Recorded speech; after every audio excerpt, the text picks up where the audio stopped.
So today we'll talk about a way out from the coronavirus pandemic, part 2. Last time we talked about testing for the virus itself. Today we'll talk about immunity. So it's made the headlines recently.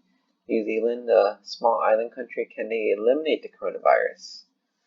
I actually don't like this article. They said they had the sort of strictest measures in any Western country, and I'm not sure what exactly that means. They closed schools and non-essential businesses except for short shopping and exercise close to home. I don't know, that's pretty similar to a lot of what's being done in the US. It's not very strict, I would say, compared to what's going on in the rest of the world, like India, where people are, getting hit, beaten for disobeying. Somebody threatened to shoot them. I think Indonesia as well. But anyways, let's say they did eliminate the virus. Good for them. Then what? You wouldn't allow anybody else in? I mean, you wouldn't know whether anybody else has it, right? That's the problem. So would you let somebody in with a 14-day quarantine? Are they exposing other people? What if it takes longer than 14 days? If you're going to remove all distancing measures, you have to be awfully sure it's not being introduced somehow. I think that's the difficulty. And that's sort of the thing I would say that's the difficulty with this idea of, having your own protected little bubble. Because at some point the bubble is going to break. And then what? Then if you're not working on any other measures, if you're just happy there in your little bubble, a lot of people are going to die. So if you look in China, this idea of immunity, they already have a certificate in a sense, this little barcode. So it's saying that they're green, they're clean, but obviously that's not really true. China's having more people spread it currently. So, it's just based on sort of contact as far as they know, but the idea is that China hasn't tested everybody. There could be people who have it that don't know, other people who have it that don't know. And what if you don't figure it out? So the key is immunity. There's a report in the Bay Area saying a town in Marin County, it's one of the richest counties, is going to offer every resident a test. Some of the stories say that everybody's going to get a test. That's not true. They're not forcing it on people. They're going to have one of two options. They're going to get a test that's a finger stick, a little bit of blood, a test for an antibody, and also a test that's a normal PCR, the nasopharyngeal swab that everybody's gotten. And they say it's going to give them data, but I'm not clear how much data it's going to give them. So you have two numbers on a little town that's pretty remote. What does this tell you? There's not much else you could do with your little pinprick after this, right? I think, you have a little sample of blood, you're going to use it for your point of care test, and that's sort of about it. There's no more tests. Say you find something interesting. What can you do? You can't do any more testing. Germany has a different technique. And of course, this wouldn't work in America, where the people don't trust the government, the institutions. I was reading one article about the testing in, Marin, and one resident was saying, I'm suspicious. They say they're not going to keep my DNA, but they definitely will. So not everybody's going to get tested. That's sort of obvious. But the thing is, what about testing people randomly? So the story behind this is, just they introduce it by saying there's a guy who has a doorbell ring, and there's a doctor and there's a policeman, and he says, I didn't do it, right? And he laughed, but the question posed to him is, can he test his blood for antibodies every month for a year starting next week? And so the idea is it's helping get data for science. And he said, of course he wants to help. I think that's very different, right, in terms of the philosophy in Germany, where people feel like they're in it together.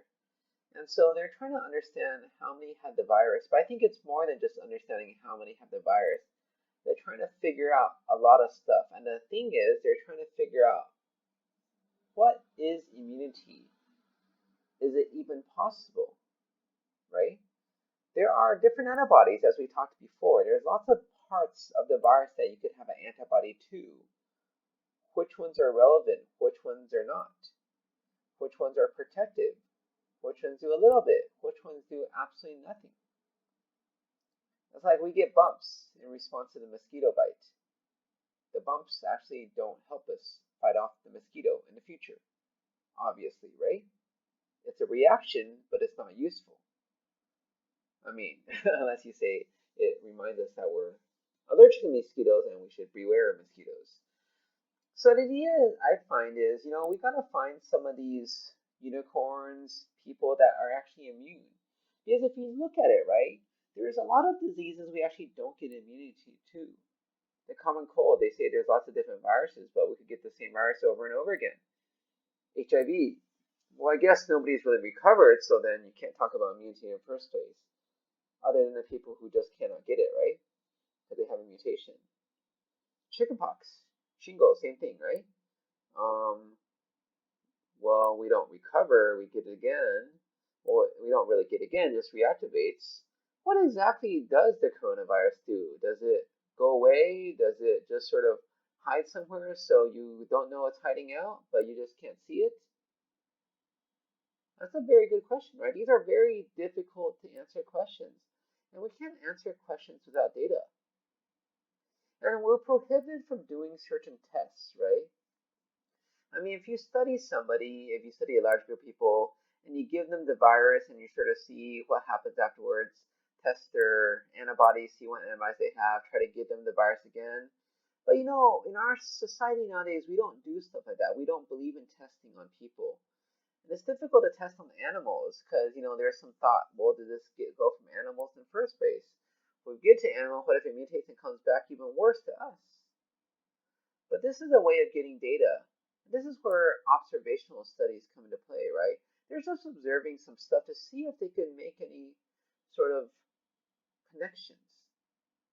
Find anything that makes any sense. Find a path to guide us to maybe finding a vaccine. So I think it's really early to talk about vaccines when we don't even understand this concept of immunity, whether it works or not. And again, it's easy enough to just say, hey, who says they're immune? Okay, let's try to give you the virus again. Because we don't want to cause people harm but I think there's a lot of questions that could be answered. So they could get the virus again. Did they get it badly? Is it just a mild case? If it's just a mild case, I think that's not bad, right? We know they're still infectious, probably, but they're not going to be seriously injured. Maybe if they get it, they will be severely injured. Then we're like, okay, well, we learned something. It's hard to be immune, or maybe you can't even be immune. And if you get it again, yeah, it's not any better the second time around. The problem is data. Collecting information. There's a lot of conjecture. And that's the difference, they say, between modern medicine and whatever existed back in the day. You may come up with some ideas. They may make a lot of sense. Everything may be pointing to the fact that your theory is correct, but until you test it, doesn't mean anything, because it could be wrong. We don't understand fully. We don't understand anything fully. And it's not like math, where you have these things that we understand. Medicine is not math. Science is not math. There's many, many cases when people were sure they're right and were absolutely wrong. Testing. In a different sense, this is testing to get data, to see if we can make rhyme or reason out of this mess, and hopefully come up with a way to get us out of this mess called the coronavirus pandemic.